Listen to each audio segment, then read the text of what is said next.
Good evening on this Sunday evening. Thank you for tuning to the She and Me podcast.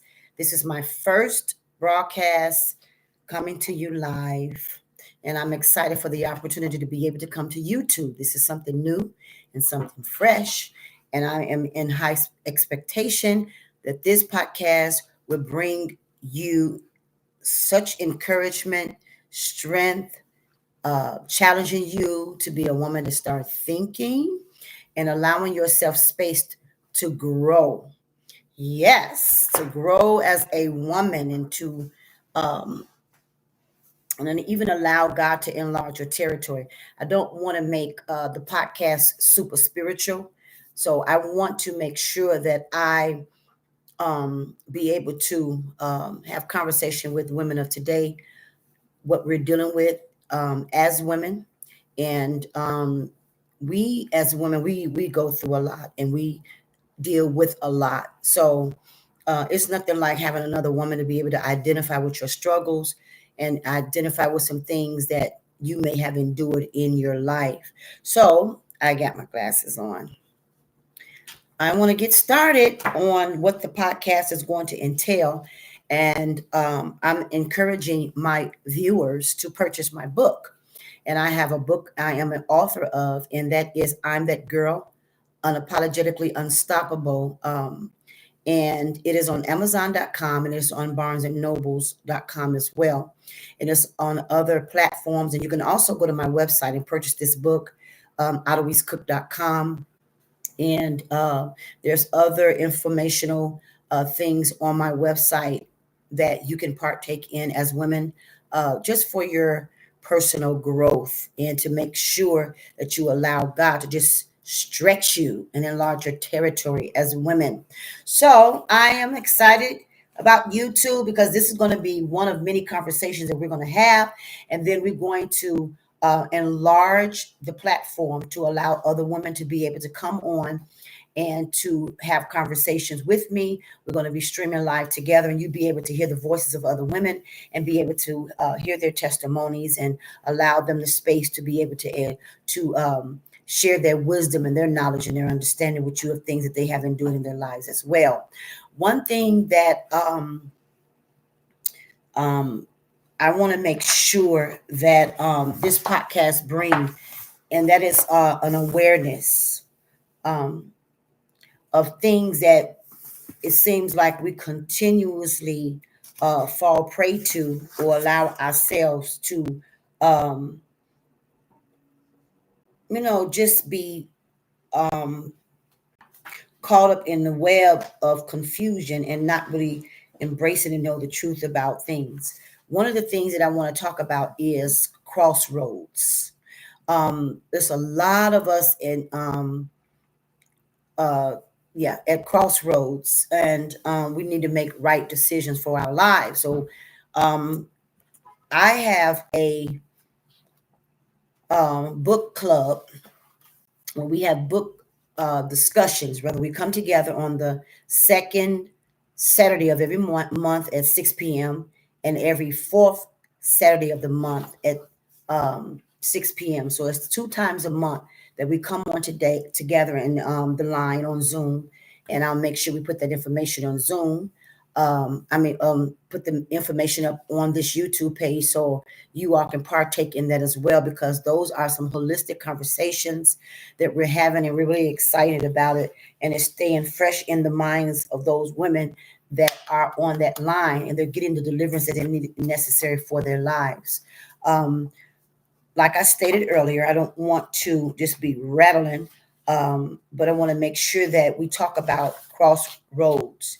And at a crossroad in our lives, um, we don't make sound decisions, and some of us don't make the right decisions. And it seems like when we in that positioning, um,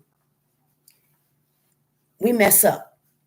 We mess this thing up. And what I mean by that, we mess this things up because we do not acknowledge God in prayer into making sure that he assists us and help us in making sound decisions for our lives. And some of the decisions that women are making when it comes to their personal lives, what it's doing is yielding a lot of upset, and it's yielding a lot of heartache, because you have not really sought God to follow through with God in that conversation about what you should be doing concerning your personal life. And you're setting yourself up where men are disappointing your heart. We deserve to be happy, and we deserve to have the right individual in our lives in an exclusive relationship. So, what we want to do, or what we should do as women, is become women that want to be wives. We don't want to be your boo. We don't want to be your girlfriend, but we want to be your wife. So that's the attitude that we as single women need to embrace. And we need to embark on those new things for our lives to become wives. So we need to understand that in who we're dating, we need to get them to understand that as well, that we want to become a wife. We don't want to be just another woman. We don't want to be a statistic, but we want to be considered a woman that can become your wife. So I want to give a little bit of advice to you ladies. Don't be so anxious. Be anxious for nothing, because that's when we get into those realms where we messing up and we're making wrong decisions with our flesh, and we're not allowing God to help us in our decisions, or to be able to have the perception and the discernment to know that he's the man that's customized for your life. So how would you know that? That's, you have to pause, and you have to start seeking God for your mate, and make sure that when you're praying to Abba Father concerning your personal life, that you write a list out first physically, and then you pray that list to the Lord and ask him to make sure that he gives you the desires of your heart. And a lot of times God don't give us what we want, but he would definitely give you what you need, especially if you're a daughter of God. All women are not daughters of God, because a lot of people don't, some women don't even know how to embrace God as their father, because their natural father they were void of in the home. So they don't know how to entreat God as their father. So first, we need to learn how to become daughters when we're seeking God on the behalf of our personal life, to make sure that we make the right decision. A lot of times we get so anxious and we just want to have company. That's not good enough in these times. Things have to shift, and we got to start embracing new things for our lives, so that we will not be just wasting time, but that we are allowing God to give us an opportunity to date a godly man. It's important for us to label him and to ask God to bring to me a godly man. Now, all the time, men are not godly right away, but they can grow into godliness. We can grow into godliness as well. And I don't want to make this podcast all about women issues, but it's about um, issues from both sides, because sometimes the men, they need to be able to have a conversation as well. So I want men to be able to come on this podcast, and we're going to reason together and have different conversations and give them an opportunity to speak their piece and to say their mind, because we're going to open these up to the floor with a question and answer Q&A. And then we want to make sure that we open this platform up where people can come on and just basically share their testimonies, share their victories, and share their woes, share their disappointments, so we can make sure that people are getting the escape that God wants to provide for their life. So at the crossroads, we want to make sure that in our decision making, we don't want to be the woman that's going to look for the man pervertedly. And what I mean by that is sometimes we get into seasons where we feel like we got to pursue the man more than he pursuing us. I feel that it should be an even exchange when it comes to pursuing, because in these days, in the society, the way things are set up, men need to know that they're wanted as well. And ladies, it's not just all about us. Sometimes we need to do a little pursuing. If it's just 10% of pursuing, and let them go ahead and embrace, or 5% of pursuing, and let them begin to embrace the 95%. But we got to put in some work too, and letting men know that they're wanted, or they're liked, or you're attracted to them. But don't do the overboard thing and be, losing your honor because you sounding desperate, because some men ain't attracted to that. They'll laugh at you and be like, ooh, she's desperate. Ooh, she really want a man. Ooh, she really need a man. So that would be a turn off to them. So, and sometimes us as women, we can do the same with men. We be like, ooh, he desperate. Ooh, he desperate. Ooh, ooh. So he ain't the one because he hungry. You know what I'm saying? So, or he thirsty, like you all say in society. Oh, he thirsty. Come on, ladies. We want to get this thing right. So there's a joint effort or collective effort that we can embrace to make sure that when we are in our dating season, that we have the mindset that we're dating with purpose, and we let these men know up front what our list is entails. And make sure that you go over that list and you check that list twice. And make sure that you pause for that station identification and let that man know up front. Because in the process of dating, as it go on, sometimes people say, well, men will say, well, you didn't tell me that, or you didn't say that early on. Early on, I told you that, but you wasn't listening with your ears or with your heart. You was listening with your fleshly parts. And that's when you get up and they want to just have sex with you and become intimate with you. They don't really want to get to know you. So women, we need to start looking for warning signs early on. Don't be paranoid about it. Take your time and be a lady and evaluate this thing. Listen to the conversation. It does not take you long to find out if they own the right stuff, because when a person is in conversation with you, they will reveal who they are. And women, let me give you a tidbit of wisdom. Give you that man in doses. Don't give yourself to that man in the one conversation, the whole conversation, and then the next time you all on the phone together, you are sitting there listening to each other breathe because you didn't told him everything about you. You didn't told him everything about your upbringing, the things you suffered. And then be careful not to bash the man in the other relationship that you were with. Be careful of that because they're listening for that. And then let me give you another wisdom key. Don't let them know your weakness, because in these days, men will prey on that weakness and they will manipulate the whole dating season, dating hour, dating time with you, and they'll try to manipulate the situation, and then they'll try to basically prey on your weaknesses, or they'll try to find out what it is that you like, and they'll be overkill and overworking it and overdoing this because they want to try to measure up to whatever it is that you have told them about you. Let them figure some things out. Don't reveal everything. Don't reveal everything. Let them be able to properly discern you, ladies, and you the same with them. But right now, I'm talking to the heart of women. I'm talking to the heart of women because I want to stir you up in these podcasts to think about what you're doing in the dating season. And some of you all are sleeping with the enemy, and the red flags is there, and you still don't want to alleviate the problem. You embracing it, and it become a bigger problem for you, and then it spills over into other realms, and then you wasted more time. So now, ladies, we need to make sure that we embrace that thought of not wasting your time. I heard this thing where they said, Steve Harvey say, well, it only take 90 days for you to be. No. It takes 6 months at least for that man to even know that you that girl.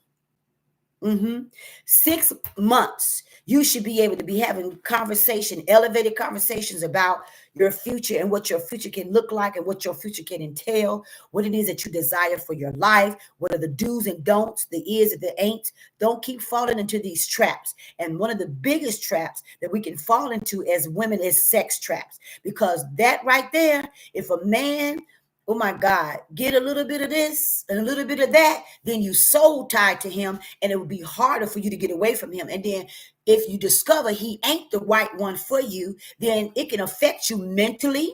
It can affect you in your self-esteem. It can affect you and make you feel more insecure. And then it can either make you feel like you desperate, like you cannot even function without that man because he's inside of you now, because you've allowed him to release himself in you, and now you're so tired. That's why sex is for marriage. That's why sex is for married couples.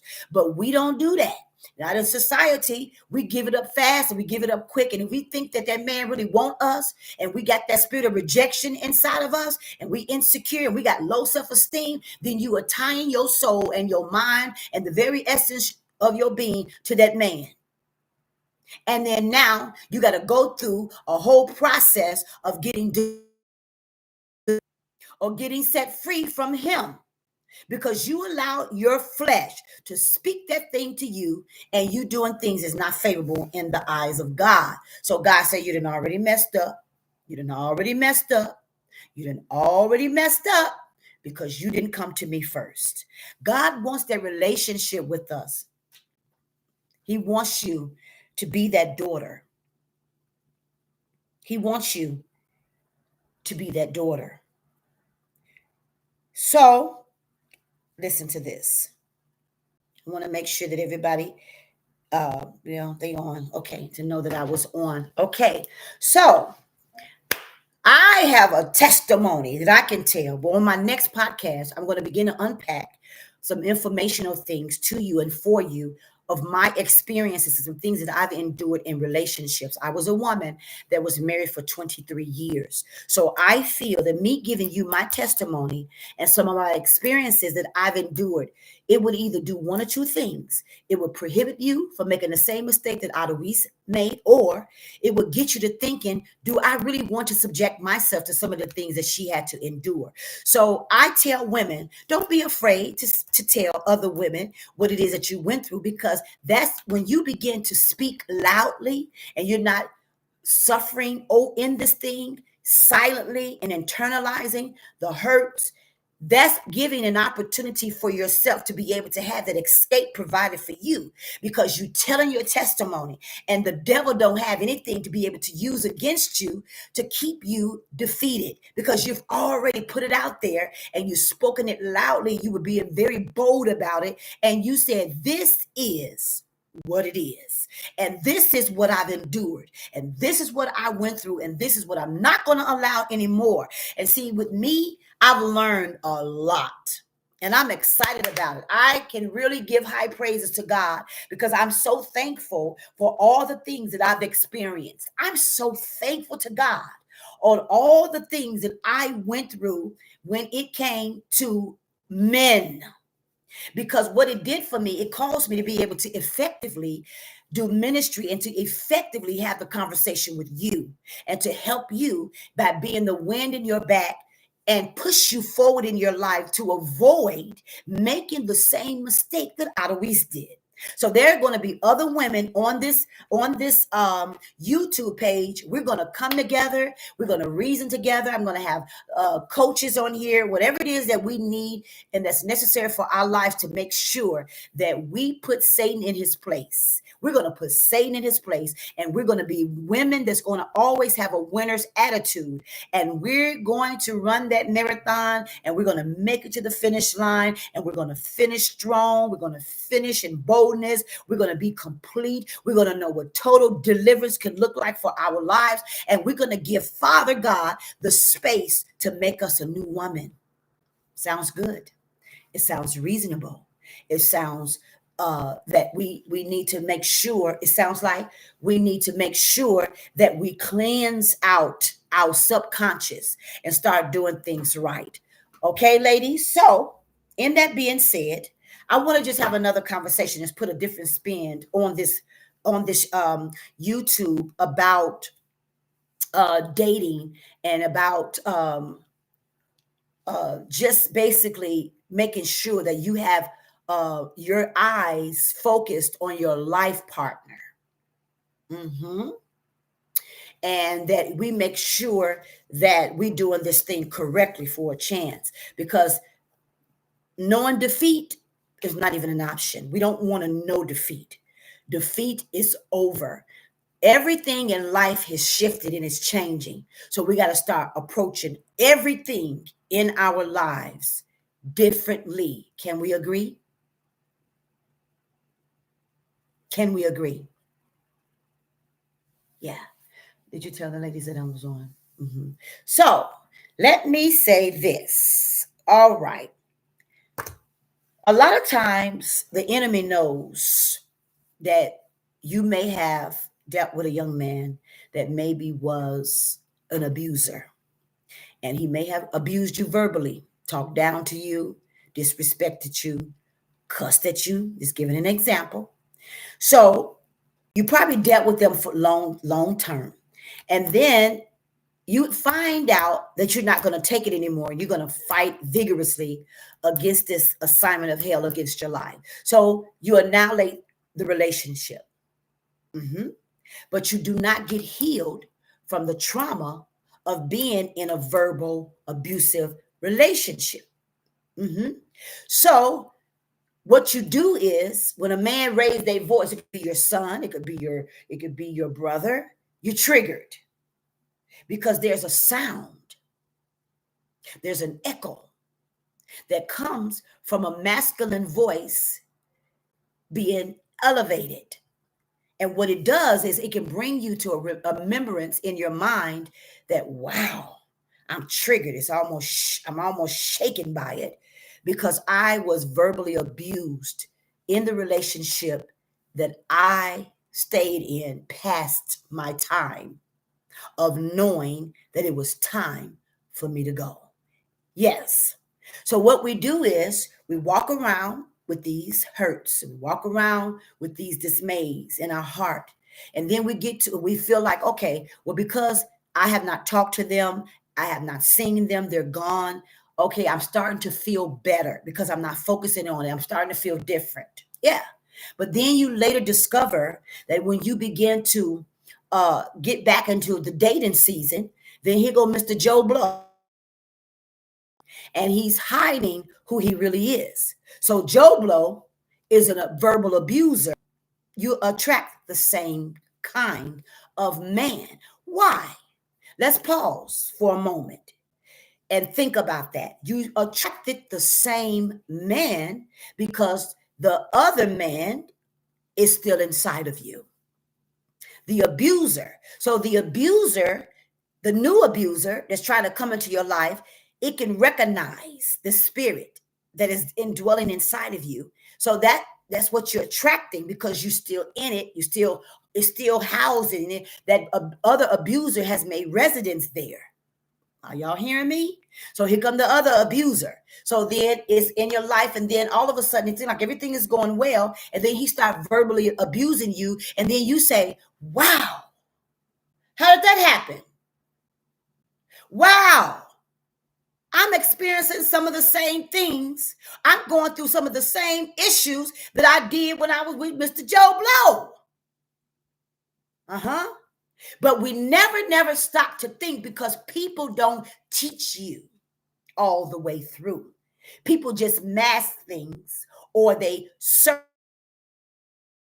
needed and necessary as a woman, and they don't take you and walk you through the whole process of deliverance and what it is it should look like, what it should not look like, and they don't confer with you in prayer and in counseling and loving on you and teaching you properly to say, girl, do you really know that you gotten purged from the guy or from the disappointment or the hurt? And a lot of times we think we do and we don't. And that's what the devil do. He trick you because he plays in your mind and making you feel that you was over that traumatic experience that you've experienced when you went through verbal abuse. Am I making sense? So it's all variables to consider. So in church today, I was speaking about how the demonic activity is so present, how demonic activity looks. So I was teaching the people in the congregation, the lay members, that the Bible says that the devil comes to kill, to steal, and to destroy. So there's three attributes of God.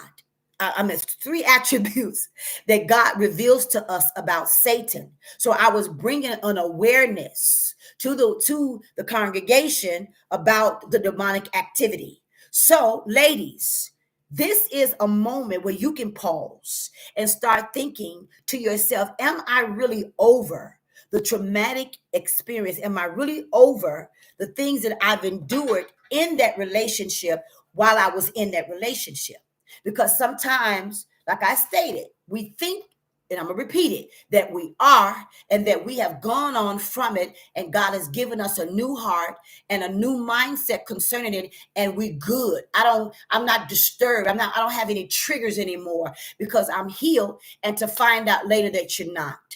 There's times where I have been in prayer and I just said, oh, no, I'm over that. I don't feel that. And as I was praying for other women concerning some things that I've endured, and I'm just praying, I discovered in my time of intercession, while I was praying for them, I was crying, physical tears, and I'm crying out to the Lord for them. And I was talking to God on their behalf. And then I started like travailing, and I started praying more because I started feeling those aches and pains again from the thing that I've endured in a relationship that I was in. So I said, oh, wow, there's a little bit more residue there. There's a little bit more that needs to come up. So you will know that you've arrived or apprehended things when you can pray or you can have a conversation with someone about it and it don't trigger you. It don't bother you. You like, girl, I'm over that. I crossed that road. I'm not at that crossroad anymore. I'm having to make a decision about whether or not I'm going to go back to him or let him remain in my life, whatever it is. Let him remain or go back to him. Or even invite someone into my life with the same type of spirit. We want different. You can know if you have really received a Red Sea experience, ladies, depending on what you are attracting at this stage in your life. You can know, and will know what you are, by what you're attracting at this stage in your life.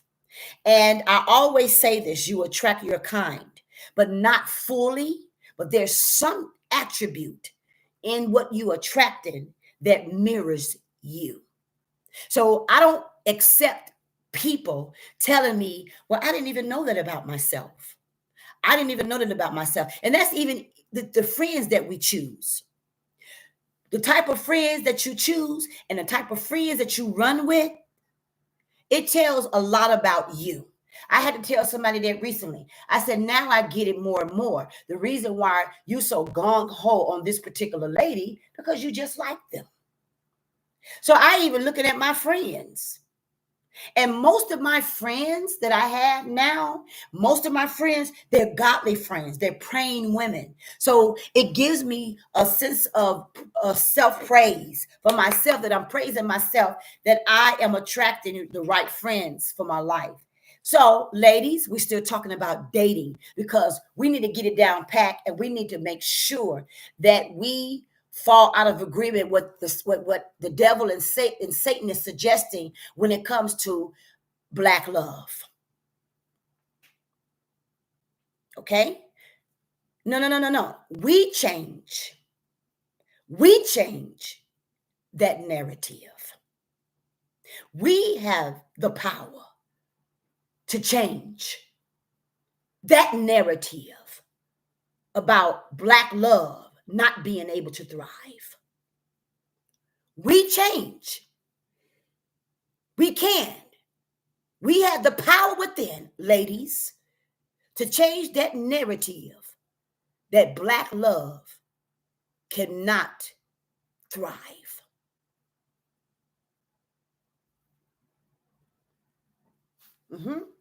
So on this YouTube, I'm going to hold back nothing on this YouTube because it's talking about the she in me. The she in me. So I'm going to be speaking to the she in you that will be a woman, unapologetically unstoppable in every area of your life. We would know no defeat, and we will always be women that's unstoppable. But the only way that you can be that woman that's unstoppable in every area of your life, and that's when you own your life and take charge of your own life, and don't let no other person take charge of your life. And women, we need this. We can empower ourselves too, and making sure that we be that stand-up woman to fight vigorously against any delay, any barriers, any stumbling blocks that the enemy wants to suggest to our lives that will look like any defeat. We applaud ourselves. We can applaud ourselves because victory shall be our portion from this moment on. So until next time, part 2 of what dating is supposed to look like. I'll be back on next Sunday, same time in this conversation. Invite your friends and have them to subscribe to the She and Me podcast. Unapologetically unstoppable is us.